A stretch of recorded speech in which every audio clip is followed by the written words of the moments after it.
I live in a city with more than 20 million people, and it never ceases to amaze me how much food is available every time I go to the supermarket here, as is generally the case all over the world.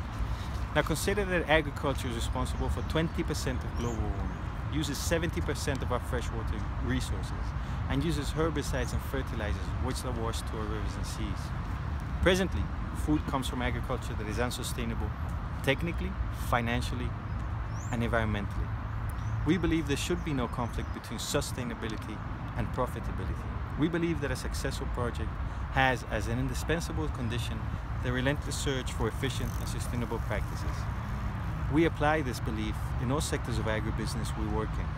I'll tell you of our solution for rice, the staple food source for more than half of the world's population, with a water footprint of 784 cubic kilometers per year, and is responsible for 9% of human methane emissions, placing it as one of the top water consumers and methane emitters in the world.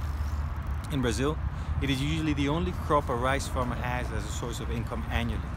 And a cycle is created in which detrimental herbs thrive unless the farmer moves to new planting areas or uses herbicide-resistant, lower quality rice, which in the long term generates herbicide-resistant herbs.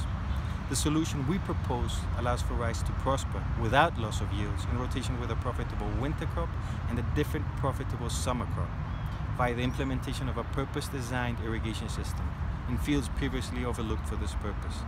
This irrigated solution allows for natural herb control, improved soil structure and fertility, up to 50% water savings, control of chemicals and fertilizers, and reduces greenhouse emissions. We are GND, a team of engineers, agronomists, surveyors that develops integral multidisciplinary technical solutions.